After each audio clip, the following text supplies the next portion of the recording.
Página 24, lección número 9. La lección número 9 tiene que ver con otra de las mentiras. Dice, Dios no perdonará a alguien como yo. Entonces esta es una situación que muchos la creen y por eso viven una vida de pronto derrotada, triste, amargada, porque piensan que Dios no les ha perdonado. Estábamos mirando el recuadro, ya habíamos mirado las dos primeras preguntas. Dice, hay muchos pecados que Dios no está dispuesto a perdonar. Recuerdan que ya la abordamos, ¿cierto? Dijimos que cuál es el único pecado que Dios no va a perdonar. Correcto, y ese texto está en San Juan capítulo 3, porque el que rechaza al Señor Jesucristo de plano está rechazando al Espíritu Santo de Dios. Bueno, y la pregunta número 2, aunque ya he confesado mis pecados, sigo sintiéndome mal. Dios no me ha perdonado. Esta parte también la estuvimos revisando. Y ese sentimiento de culpa que quedan algunos por no confiar plenamente en el Señor y en su perdón. Y vamos a concentrarnos hoy a partir de la pregunta número 3. Vamos a avanzar desde ahí con la ayuda del Señor. Mire esta pregunta, hermanos. Dice, no merezco el perdón de Dios. ¿Ustedes qué creen? ¿Eso es falso o eso es verdadero?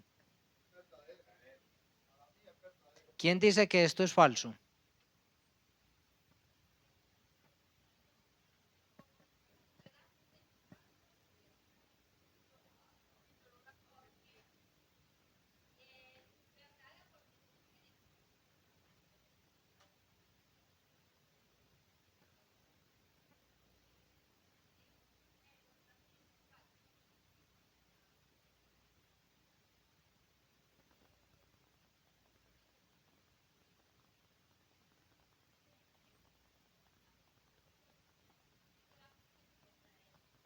Bueno, algunos tuvieron un poquito de inconveniente con esta pregunta, pero vamos a ver, entonces vamos a mirar algunos textos de la Biblia para que tengamos un poquito de claridad en cuanto a esto.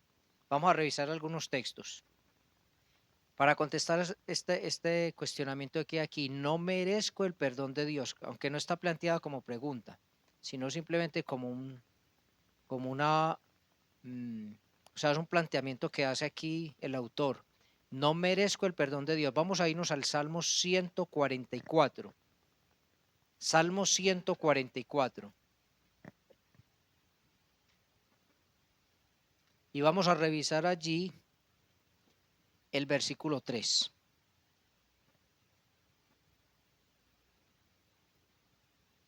Dice la bendita palabra de Dios. Dice, oh Jehová, ¿qué es el hombre para que en él pienses? ¿O el hijo del hombre para que lo estimes? Mira estas preguntas que surgen en el corazón del salmista. Este es un salmo también del rey David. Entonces el rey David se pone a mirarse frente a Dios, mira su pecado, su insuficiencia, su incapacidad, su pequeñez, y llega a una reflexión, ¿cierto? Oh Jehová, ¿qué es el hombre para que en él pienses? O sea, realmente, ¿qué somos? Comparándonos con este universo, por ejemplo, con esta creación del Señor, físicamente. Muchos dicen que la Tierra se ve como prácticamente como un puntico en medio del universo, como algo tan pequeño en medio de un universo tan inmensamente grande. Entonces, si la Tierra se ve pequeña, ¿cómo nos veremos nosotros? Que somos miniaturas, ¿cierto? En medio de toda esta inmensa creación del Señor. Dice, o el Hijo del Hombre para que lo estimes. O sea, ¿qué somos nosotros para que el Señor fije sus ojos en nosotros? O sea, ¿qué mérito tenemos nosotros para que el Señor piense en nosotros? Bueno, realmente, hermanito, nosotros no tenemos ningún mérito. Lo único que nosotros hemos hecho delante de Dios es que pecar. Somos totalmente inmerecedores de la gracia y la misericordia de Dios. Es por eso que Dios es misericordioso. O sea, lo que hace Dios es pasar nuestra miseria por su corazón para poder extendernos su gracia, su bondad. Pero realmente somos indignos delante de Él. Y vamos a mirar una serie de textos. Mire cómo lo plantea el rey David aquí. Mire en Job, mire en el libro de Job. Vamos un momentico al libro de Job, por allá en el capítulo 25. Bueno, nosotros sabemos, hermanos, que estos tres hombres que eran amigos de Job, ellos dijeron muchísimas cosas. Al final, Dios justificó a Job y dijo que lo que ellos habían hablado de él era que estaba incorrecto.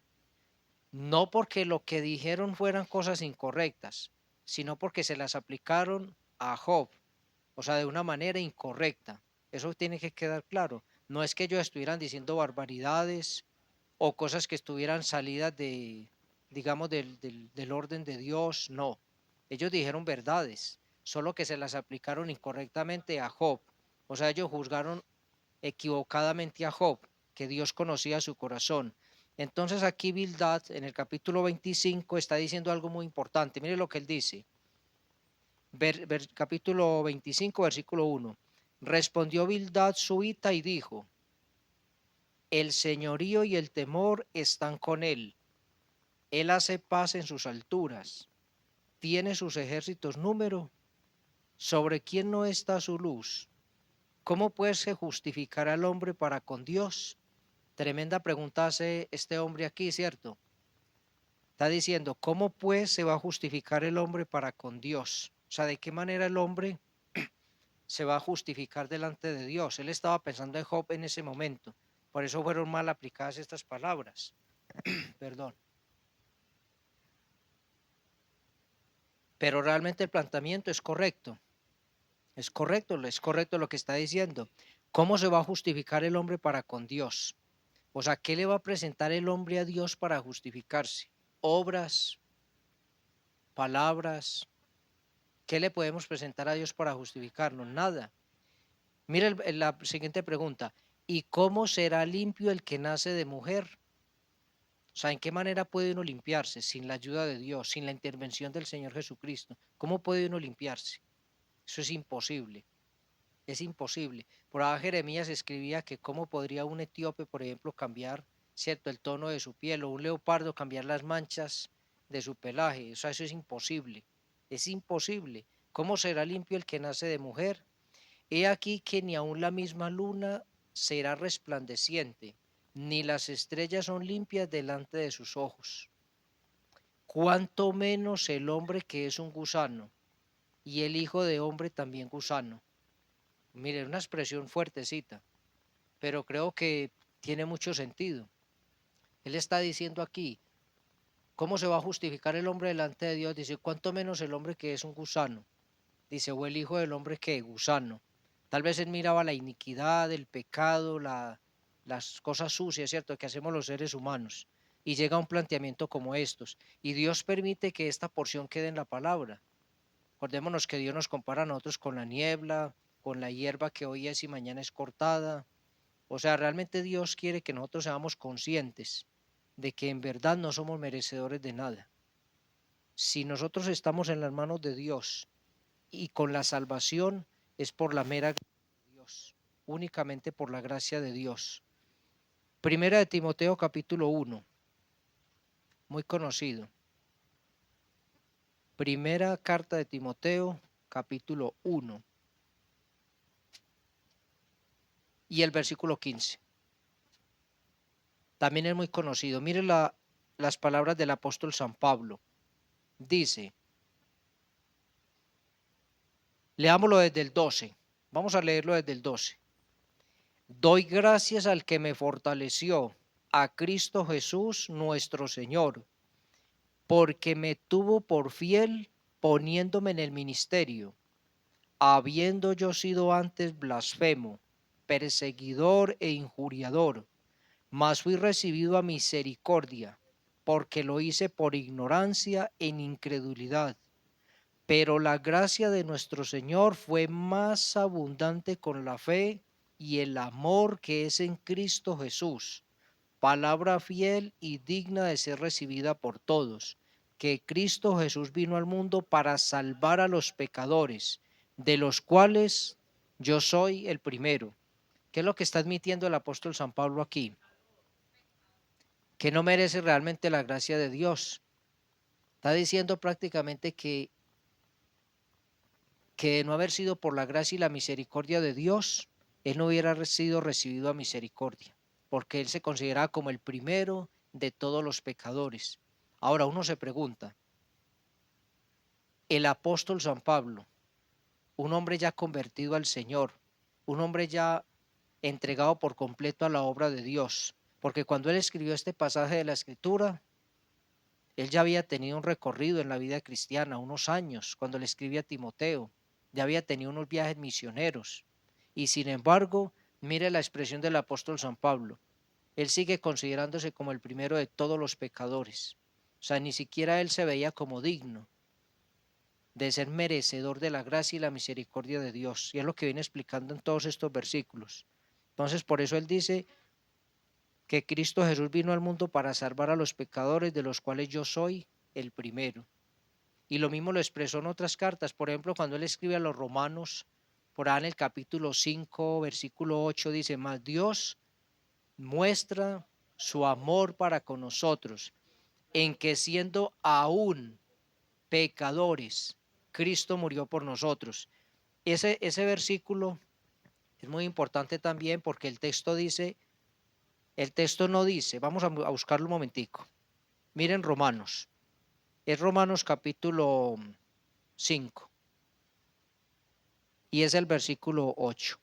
Mire cómo está planteado el versículo. Mas Dios muestra su amor para con nosotros, en que siendo, mire esta palabrita que está aquí, aún, o sea, estas palabritas son muy importantes y uno debe fijarse en las palabras que están en los versículos también. ¿Qué es lo que está diciendo el apóstol San Pablo? Que él era, o que posiblemente sería, estaba considerándose como un pecador aún. Esa palabra aún ahí es tiempo presente. O sea, yo todavía me considero un pecador. Entonces, mas Dios muestra su amor para con nosotros en que siendo aún pecadores, y Pablo ya lo escribió siendo cristiano, regenerado, había nacido de nuevo, y él todavía se consideraba como un pecador. Aún pecadores, Cristo murió por nosotros. O sea, repetidas veces el apóstol está reiterando de que realmente no merecemos la gracia de Dios. O sea, la recibimos por pura misericordia. Por eso la escritura dice, porque por gracia sois salvos. Porque por gracia sois salvos. Y luego dice, por medio de la fe. Y esto no de vosotros, pues es don de Dios. Y no por obras para que nadie se gloríe. Por eso no somos merecedores, no tenemos ninguna obra con la que podamos merecer la salvación. Vamos a mirar Lucas, San Lucas, capítulo 5. Evangelio de Lucas, capítulo 5.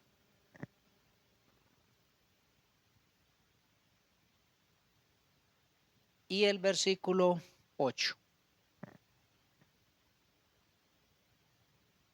Aquí tenemos un milagro del Señor, ¿cierto? La pesca milagrosa. Cuando Pedro ve esto, mire lo que él dice en el versículo 8. Viendo esto, Simón Pedro cayó de rodillas ante Jesús diciendo, apártate de mí, Señor. ¿Por qué? Porque soy un hombre pecador, porque soy hombre pecador. Mire la actitud del apóstol, debe ser la misma actitud de todos nosotros. Ya Pedro había caminado con el Señor, ya había visto sus milagros, escuchado sus mensajes, su palabra. Pedro ya tenía un grado de conocimiento que Dios le había revelado mucho, ¿cierto?, acerca del Señor, y él mismo dio la expresión. Dice, ¿a quién iremos, Señor? Si tú eres el Hijo del Dios viviente, ¿y a quién vamos a ir? Es que tú tienes palabras de vida eterna. Y cuando el Señor obró este milagro de la pesca milagrosa, dice que Pedro cae de rodillas y le dice al Señor, Señor, apártate de mí que soy un hombre que pecador, pecador. Entonces mire cómo los apóstoles nos dan ejemplo. O sea, nos muestran por la escritura que realmente no somos dignos. Y Pedro lo sabía en ese momento. Cuando se vio delante del Señor, apártate de mí, Señor, soy un hombre pecador. ¿Se acuerdan la escena de Isaías? Por ahí en el capítulo 6. Por allá en el capítulo 6, cuando Isaías ve la visión, vamos a buscarlo un momentico. Miren, Isaías capítulo 6, cuando Isaías recibe este llamamiento de parte del Señor, miremos este texto que es tan importante. Mire, vamos a leerlo desde el versículo 1. En el año que murió el rey Usías, vi yo al Señor sentado sobre un trono alto y sublime, y sus faldas llenaban el templo. Por encima de él habían serafines, cada uno tenía 6 alas, con 2 cubrían sus rostros, con 2 cubrían sus pies y con 2 volaban. Y el uno al otro daba voces diciendo: Santo, santo, santo, Jehová de los ejércitos, toda la tierra está llena de su gloria. Y los quiciales de las puertas se estremecieron con la voz del que clamaba, y la casa se llenó de humo. Entonces dije: ay de mí, mira esta expresión de Isaías, ay de mí, que soy muerto, porque siendo hombre inmundo de labios y habitando en medio del pueblo que tiene labios inmundos, han visto mis ojos al Rey, Jehová de los ejércitos. Y voló hacia mí uno de los serafines, teniendo en su mano un carbón encendido, tomado del altar con unas tenazas, y tocando con él sobre mi boca, dijo: He aquí que esto tocó tus labios, y es quitada tu culpa, y limpio tu pecado. Después oí la voz del Señor que decía: ¿a quién enviaré y quién irá por nosotros? Entonces respondí yo: heme aquí, envíame a mí. Bueno, ustedes pueden seguir la lectura, pero mire lo que pasó con Isaías. Isaías recibe esta visión. ¿Y qué es lo que pasa con Isaías? Isaías no saca pecho, bueno. Si el Señor está dándome esta visión a mí es porque seguramente soy muy superior a todos los de Israel. Nadie más ha tenido una visión como esta. No, esa no fue la actitud de Isaías. Mire la actitud en el versículo 5. Entonces dije: ay de mí.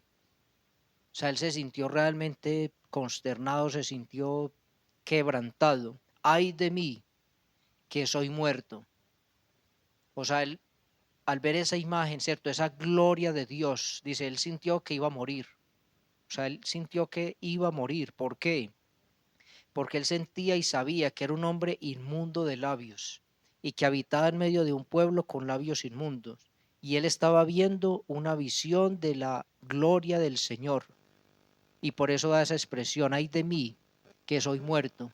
Porque siendo hombre inmundo de labios y habitando en pueblo que tiene labios inmundos, han visto mis ojos al Rey, Jehová de los ejércitos. Otra vez, un ejemplo de un hombre que frente a la gloria de Dios, lo único que puede decir es que es un qué, un pecador, un pecador. Gracias a Dios, Dios interviene allí y dice que un ángel toma como un carbón encendido y lo pone en los labios de Isaías y le dice: es limpio tu pecado. Y eso tiene un gran significado.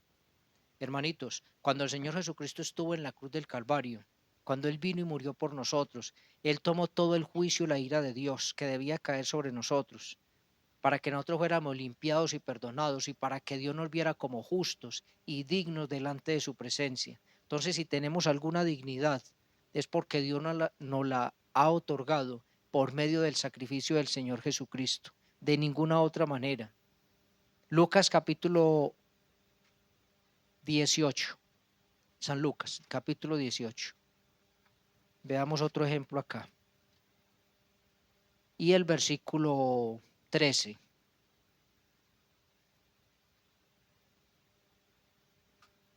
Mire el ejemplo de este hombre. Mas el publicano, estando lejos, no quería ni aun alzar los ojos al cielo, sino que se golpeaba el pecho diciendo: Dios, sé propicio a mi pecador. Y precisamente, hermanitos, cuando el Señor dio este ejemplo de estos dos hombres, lo hizo para enseñarnos a nosotros cuál es la manera correcta de acercarnos a Dios.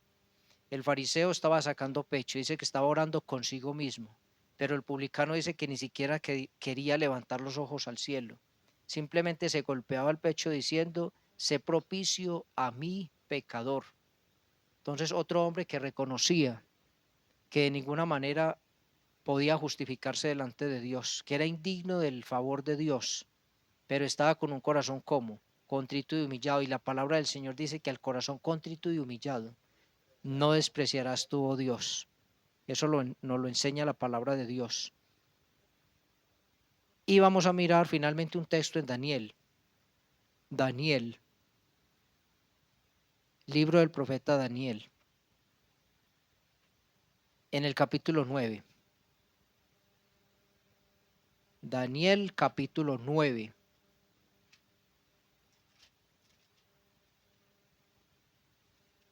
Y vamos a mirar allí el versículo 18.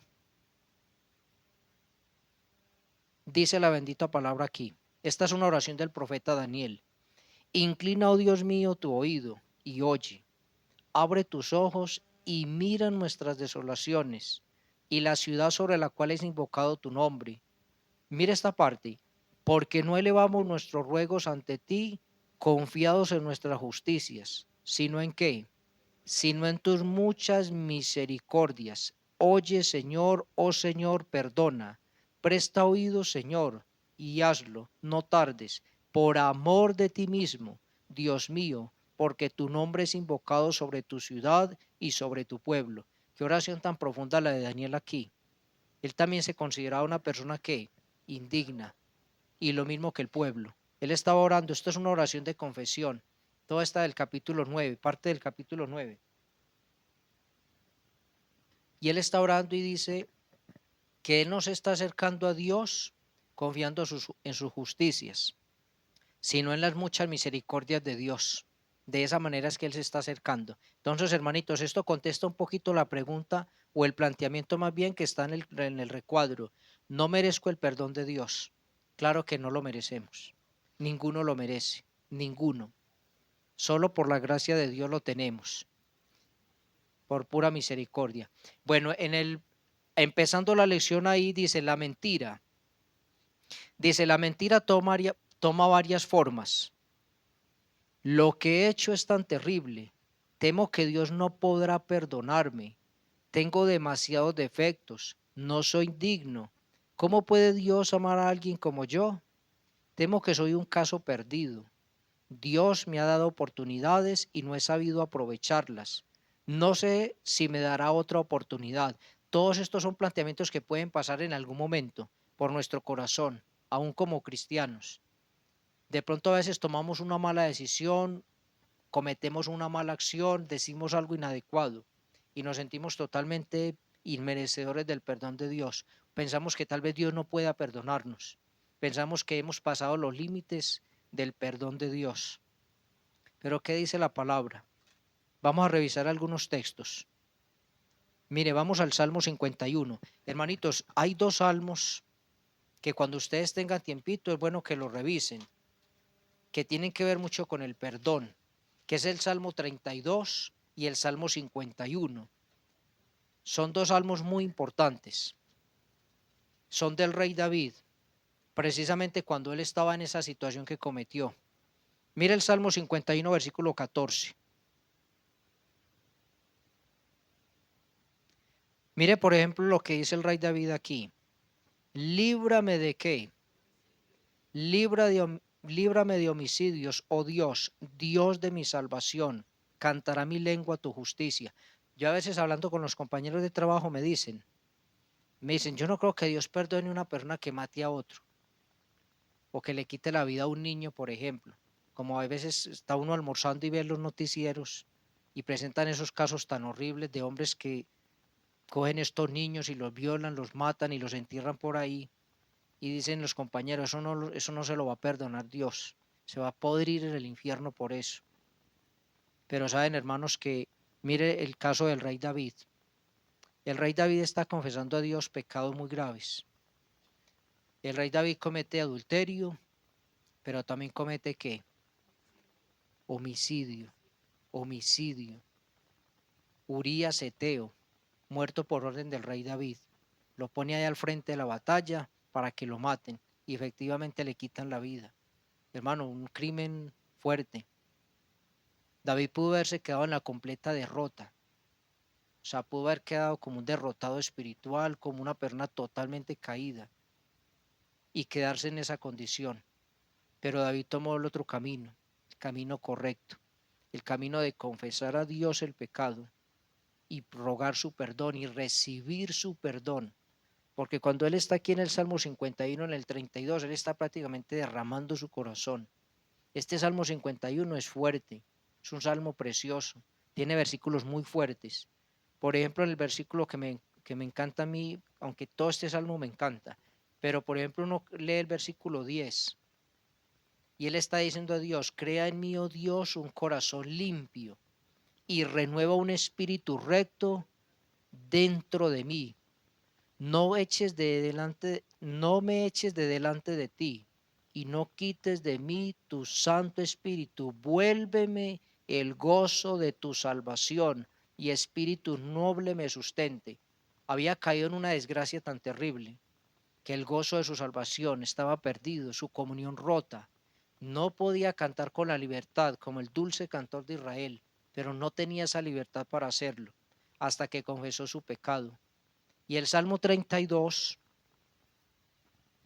por allá en el versículo 5, mire lo que él dice, 32:5, que también lo pueden leer todo. Mi pecado te declaré y no encubrí mi iniquidad. Dije, confesaré mis transgresiones a Jehová. ¿Y qué? Tú perdonaste la maldad de mi pecado. ¿Tendría de pronto David dudas acerca del perdón de Dios? Con toda seguridad lo está diciendo. Él dice, voy a confesar mis delitos, y lo hizo. Y él estaba seguro que Dios había perdonado la maldad de su pecado. Y es por eso que luego vemos a David escribiendo más salmos y caminando con el Señor. Y vemos al Señor diciendo que David era un hombre conforme a ¿qué? A su corazón. Ustedes se imaginan esa expresión de parte de Dios. Hermanitos, creo que ninguna otra parte dice o Dios da una expresión tan puntual acerca de un hombre que fuera conforme a su corazón, como lo fuera quien, el rey David. Dios no esconde su pecado, mostrándole a los seres humanos, a todos nosotros, que todos podemos caer en algún momento. O sea, que nadie está libre de pecar, de fallarle al Señor, pero que también hay un camino de gracia abierto, que es el camino de la confesión, de recibir el perdón de Dios y de apartarse de eso. Porque no creo, hermanos, y tampoco lo enseña la Escritura, de que David jamás haya cometido otra vez semejantes cosas como las que cometió. Se apartó de eso realmente, porque el que confiesa sus pecados y se aparta, alcanzará misericordia, dice la palabra. Ahora vámonos al Nuevo Testamento, vámonos a Lucas capítulo 23. San Lucas capítulo 23. Y en el capítulo 23 vamos a revisar desde el versículo 39. San Lucas 23, 39.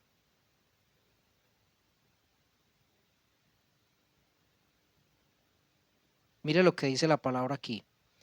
Y uno de los malhechores que estaban colgados le injuriaba diciendo: si tú eres el Cristo, sálvate a ti mismo y a nosotros. Respondiendo el otro le reprendió diciendo: ¿ni aún temes tú a Dios estando en la misma condenación? Y mire el versículo 41. Nosotros a la verdad justamente padecemos, porque recibimos lo que merecieron nuestros hechos, mas este ningún mal hizo. Y dijo a Jesús: acuérdate de mí cuando vengas en tu reino. ¿Qué le dijo el Señor Jesucristo? No, mi hijo, ya no hay tiempo, demasiado tarde, su vida fue un desperdicio, mire todos los pecados, por eso está colgando en esa cruz también. No, esa no fue la respuesta del Señor. Ese hombre reconoció su maldad, porque él le dijo al otro: ni aún temes tú a Dios estando en la misma condenación.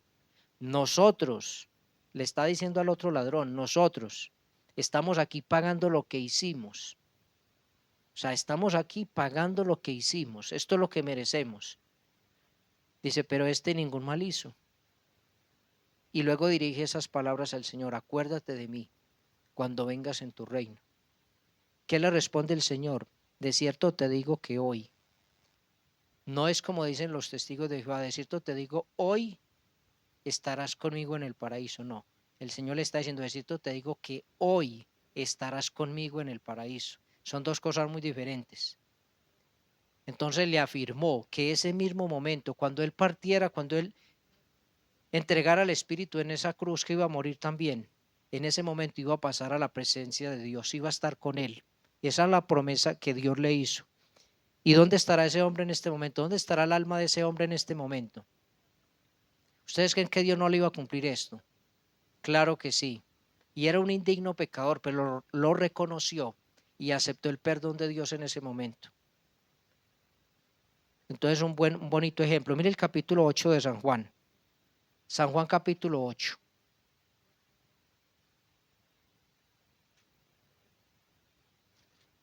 San Juan capítulo 8. Y vamos a mirar allí, vamos a mirarlo desde el versículo 1. Estos son pasajes muy conocidos. Y Jesús se fue al monte de los olivos, y por la mañana volvió al templo, y todo el pueblo vino a él, y sentado él les enseñaba. Entonces los escribas y los fariseos le trajeron una mujer sorprendida en el adulterio, y poniéndola en medio le dijeron: Maestro, esta mujer ha sido sorprendida en el acto mismo del adulterio. En la ley nos mandó Moisés apedrear a tales mujeres. ¿Tú pues qué dices? O sea, querían acorralar al Señor. Bueno, ¿y dónde estaba el hombre que estaba adulterando con la mujer? Solo trajeron la mujer, ¿cierto? Solo la mujer la trajeron, porque ambos eran dignos de muerte, ambos. Pero ellos querían tenderle una trampa al Señor. Y le traen esta mujer. Y luego le dicen, lo confrontan con la ley de Moisés. Señor, en la ley dice que esto se paga con la muerte. ¿Usted qué dice? Mas esto decían tentándole para poder acusarle. Pero Jesús, inclinado hacia el suelo, escribía en tierra con el dedo. Y como insistieran en preguntarle, se enderezó y les dijo: mire la sabiduría del Señor. El que de vosotros esté sin pecado, sea el primero en arrojar la piedra contra ella. ¿Quién era el que realmente la podía juzgar y condenar y apedrear en ese momento? ¿Quién era el único digno de hacer eso en ese momento? Únicamente el Señor. Él era el único que podía hacer eso. Pero ¿qué hizo el Señor? Dice que se enderece y les dice: bueno, el que esté limpio de pecado aquí, sea el primero en arrojar la primera piedra. ¿Y qué pasó con la gente? Inclinándose de nuevo hacia el suelo, siguió escribiendo en tierra. Pero ellos, al oír esto, acusados por su conciencia, salían uno a otro, comenzando desde los más viejos hasta los postreros, y quedó solo Jesús y la mujer que estaba en medio. Enderezándose Jesús y no viendo a nadie sino a la mujer, le dijo: mujer, ¿dónde están los que te acusaban? ¿Ninguno te condenó? Ella dijo: ninguno, Señor. Entonces Jesús le dijo: ni yo te condeno. Vete y qué. Vete y no peques más. Hermanos, si esa situación hubiera quedado en manos de los fariseos, esa mujer hubiera muerto apedreada. Pero ahí estaba el Señor. Y esto nos demuestra a nosotros que Dios tiene el corazón, la compasión, la misericordia para perdonarnos. Si perdonó a esta mujer, tuvo misericordia de ella, también puede tener misericordia de nosotros. Entonces, cuando tengamos nosotros algo, hermanos, un pecado, confesémoslo a Dios y recibamos el perdón de Dios, pero también la instrucción del Señor. ¿Qué más le dijo el Señor a esta mujer? Vete y qué. Vete y no peques más. Porque eso es muy importante, hermanos. Cuando uno confiesa el pecado es para apartarse de él, no es para seguir en él. Y Lucas 19. Vamos a Lucas 19.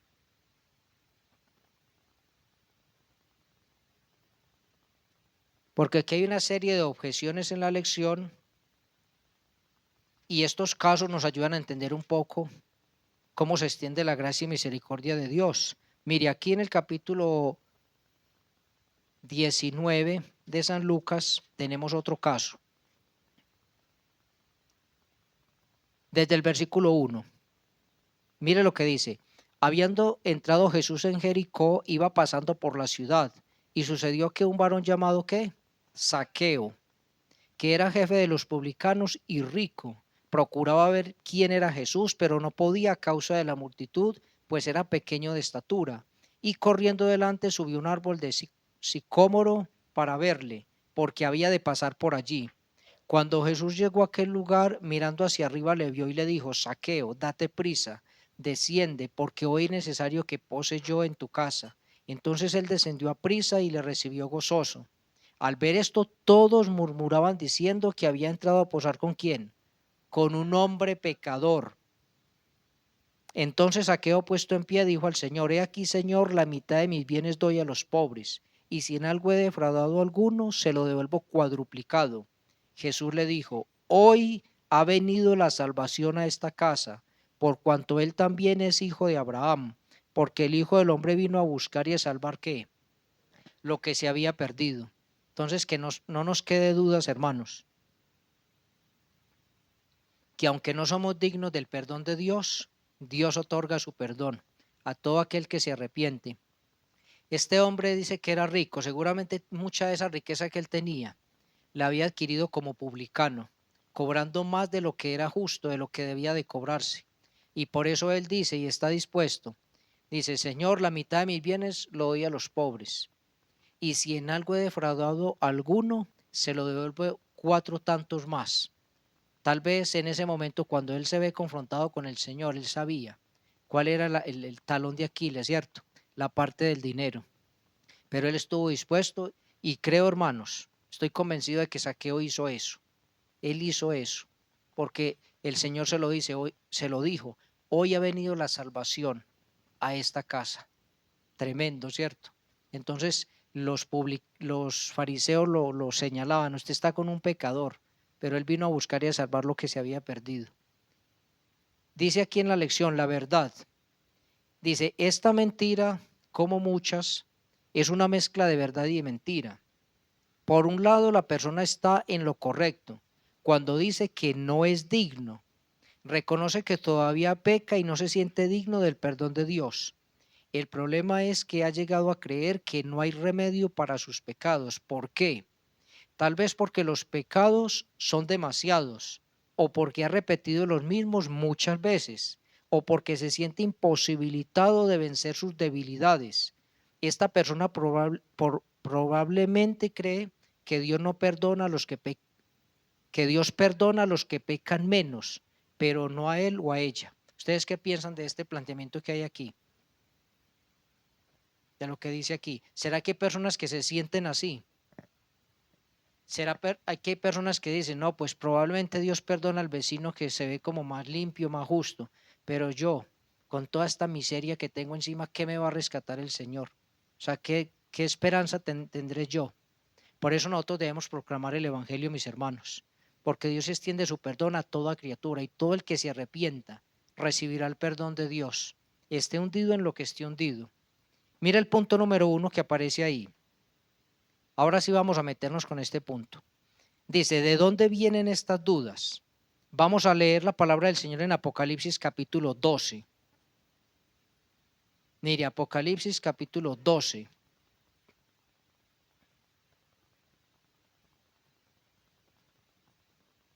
Sí, hermanita.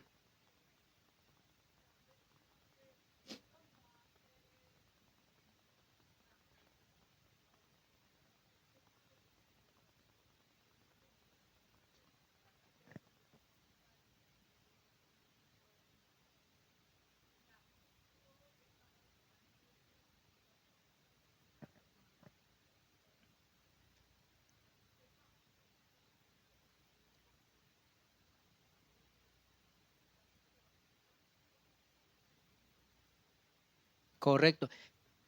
Cuando nosotros estábamos en la religión tradicional, a nosotros nos enseñaban 2 listas de pecados. Entonces colocaban una lista que llamaban los pecados mortales, ¿cierto? Y otra que llamaban los pecados veniales. Y yo me pregunté: ¿y dónde están esas 2 listas en la Biblia? La Biblia tiene una sola lista de pecados, no 2, una sola. Y el único pecado que aparecería aquí sería rechazar al Señor Jesucristo. Ese es el único pecado que condena a la raza humana. De resto, todos los pecados están clasificados delante de Dios. Es tan culpable el que mata como el que miente, como el que roba, como el que maldice, como el que blasfema. Todos esos son pecados que llevan a la perdición a los hombres. Y de cada pecado de esos debe arrepentirse el ser humano. Debe arrepentirse el maldiciente, como el ladrón, como el borracho, como el homicida, como lo hizo el rey David, que confesó sus homicidios delante de Dios, su homicidio. y recibió el perdón del Señor. Hermanito, primero el hermano Oscar, atrás que me levantó la mano primero. Bien, pues, hermanito Oscar.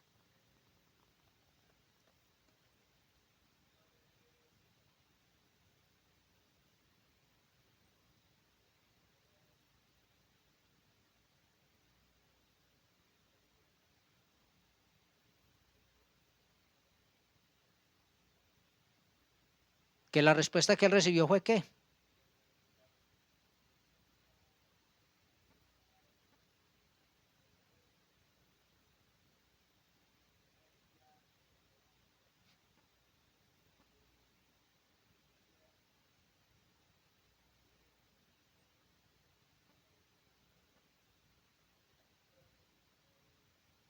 Por eso es importante, por eso es tan importante proclamar el Evangelio como está en la Sagrada Biblia.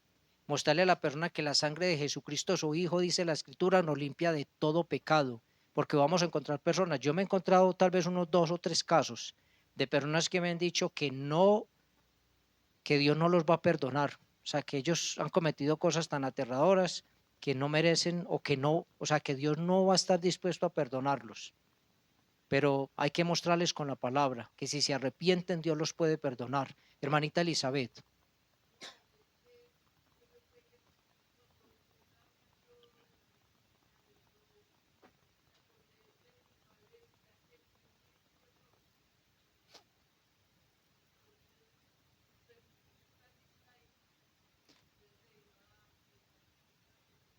Bueno, se le fue el pensamiento. Hermanito William.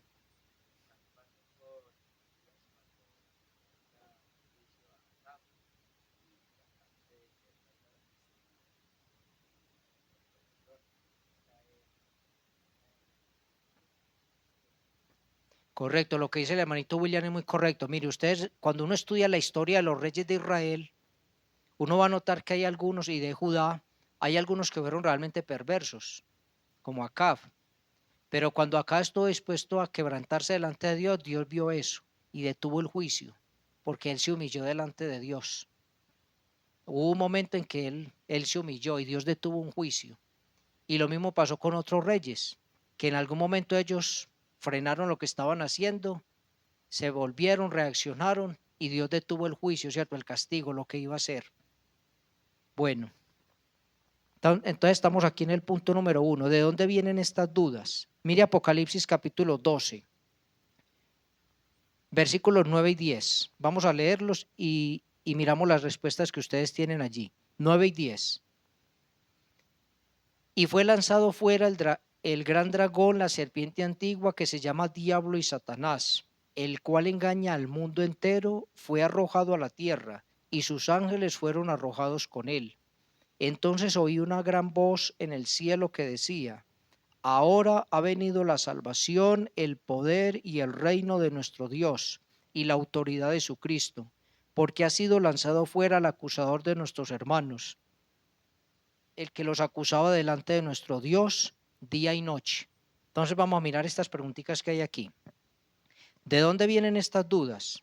Apocalipsis 12 del 9 al 10 describe una de las tácticas principales de Satanás. ¿Qué dice la parte B del versículo 9? Dice que Satanás ¿qué? Engaña al mundo entero. Dice que él engaña al mundo entero. Y en la segunda parte del versículo 10, ¿cómo le llama la escritura?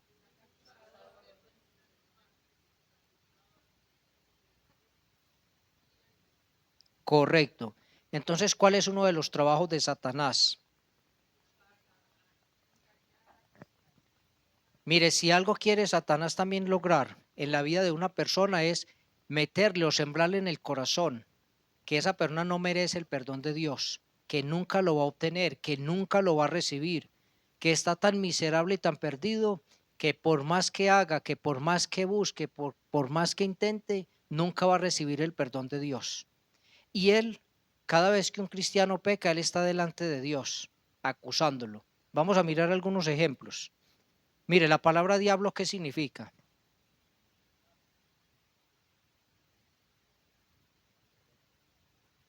Él recibe varios nombres. Satanás, ¿cuál es el significado de Satanás?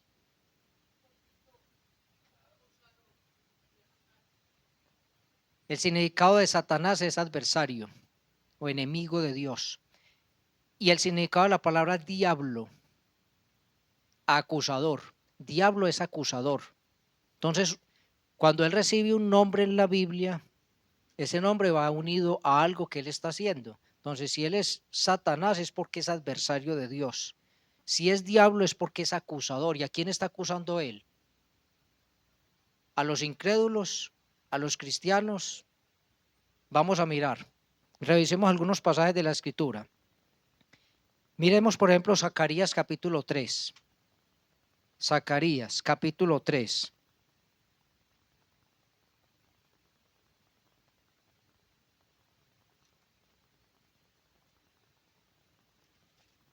Y aquí en el capítulo 3 de Zacarías, desde el versículo 1, oiga, el tiempo es una cosa terrible. Mire, Zacarías capítulo 3, versículo 1, me mostró al sumo sacerdote Josué, el cual estaba delante del ángel de Jehová, ¿y qué? Y Satanás estaba a su mano derecha para acusarle.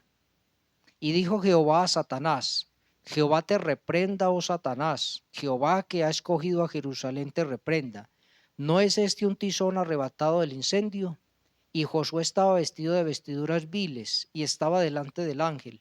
Y habló el ángel y mandó a los que estaban delante de él diciendo, quitadle esas vestiduras viles. Y a él le dijo, mira, que he quitado de ti tu pecado y te he hecho vestir de ropas de gala. Después dijo, bueno, uno puede seguir leyendo aquí, pero dice que este sumo sacerdote estaba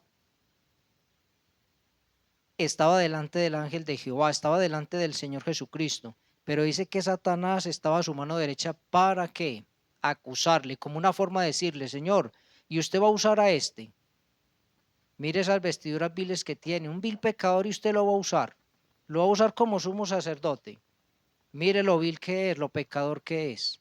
Pero dice la escritura que Dios lo revistió de que de santidad.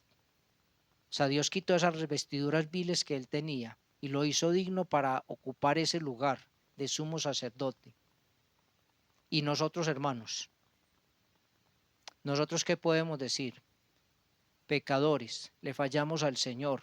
Satanás está allí acusándonos de día y de noche delante de nuestro Dios. Mírelo, su hijo, y mire cómo está caminando. Mire lo que dijo, mire lo que hizo, mire. Todo el tiempo está señalando nuestro pecado y nuestra maldad. Y algo que puede hacer Satanás, y que sé que lo hace delante de Dios, es reclamar la muerte para todo el que peca. Porque la palabra del Señor dice, la paga del pecado es la muerte. Seguramente Satanás le dice a Dios, quítele la vida, mire, está pecando y la paga del pecado es la muerte. Es un pecador. Pero hermanitos, nosotros también hemos sido revestidos. Porque esas vestiduras viles que teníamos, ese pecado y maldad que traíamos sobre nosotros, fue quitado cuando depositamos toda nuestra fe, nuestra confianza en el Señor Jesucristo. Él quitó nuestras vestiduras viles y sucias y hizo de nosotros unas nuevas criaturas para que nosotros podamos servir al Señor con libertad. Entonces, cuando pequemos, hermanos, podemos saber que tenemos un acusador, sí, pero también tenemos un abogado. La escritura dice en San Juan, en primera de Juan, miren, en la primera carta del apóstol San Juan, y terminamos aquí. Primera carta del apóstol San Juan, en el capítulo 2, dice la bendita palabra de Dios. Dice, hijitos míos, estas cosas os escribo para que no pequéis, porque este es el objetivo de Dios, el deseo de Dios, el propósito de Dios, que no pequemos.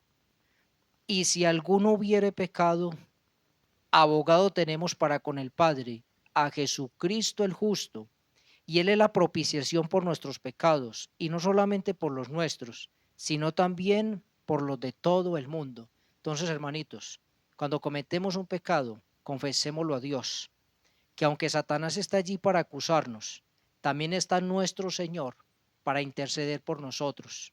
Él es nuestro abogado. Y cuando confesemos ese pecado a Dios, estemos también con la actitud, con la disposición del corazón de apartarnos de ese pecado y no volverlo a cometer, porque la confesión donde la persona no está dispuesta a apartarse de eso que está confesando es una pérdida de tiempo, se está perdiendo el tiempo y le estamos dando más ocasión a Satanás para acusarnos con más justificación. Entonces tenemos ese acusador a nuestro lado, pero allá que se presenta a acusarnos, pero también tenemos al Señor Jesucristo, que nos reviste de su santidad, de su limpieza, de su pureza, para que le podamos servir. Y esto nos debe ayudar, hermanitos, para que nosotros tengamos también paz. Cuando confesemos un pecado a Dios y que estemos dispuestos también a apartarnos de él, sintamos el perdón de Dios, la paz, esa comunión de Dios con nosotros, para que tengamos libertad en el servicio cristiano y no estemos atormentándonos todo el tiempo. ¿Será que Dios sí me perdonó? ¿Será que Dios sí me va a perdonar? No. Si ya lo confesamos y nos apartamos, recibamos ese perdón de Dios con seguridad, porque aquí dice, y Él es la propiciación por nuestros pecados. O sea, Él es el que puede perdonarnos. Hermanitos, el tiempo se nos agotó. Vamos a dejar aquí